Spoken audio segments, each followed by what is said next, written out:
Hey everyone, welcome back to the channel. In today's video, I'm going to show you how to create detailed customer profiles in Wave so that you can keep your invoicing and client management super organized. Let's dive into it. The first step, of course, log into your Wave dashboard. Now on the left hand menu, click Sales and then choose Customer. You'll land on your customer list page.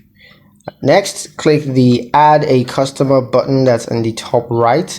This opens the customer profile form, and here's where you'll start building your customer profile. All you got to do is enter their names or business names and then add their email address. This is essential for sending invoices and reminders automatically. You can also include a phone number and full billing address if you have it.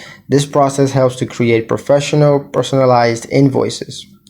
Scroll down and then you're going to see a few more options that really complete the profile.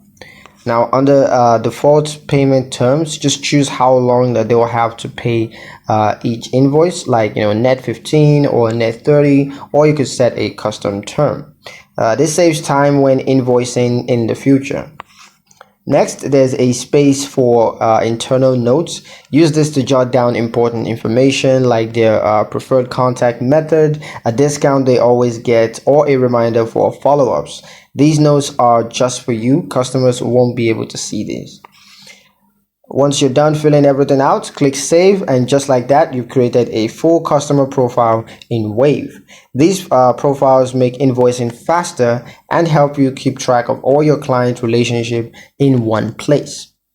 That's pretty much it for the video, guys. Hope you liked it. Hope you found the information here useful enough. If you did, like the video, comment down below, let me know what you thought. Share the video with your friends and subscribe to the channel if you haven't done so already, and I'll see you in the next one.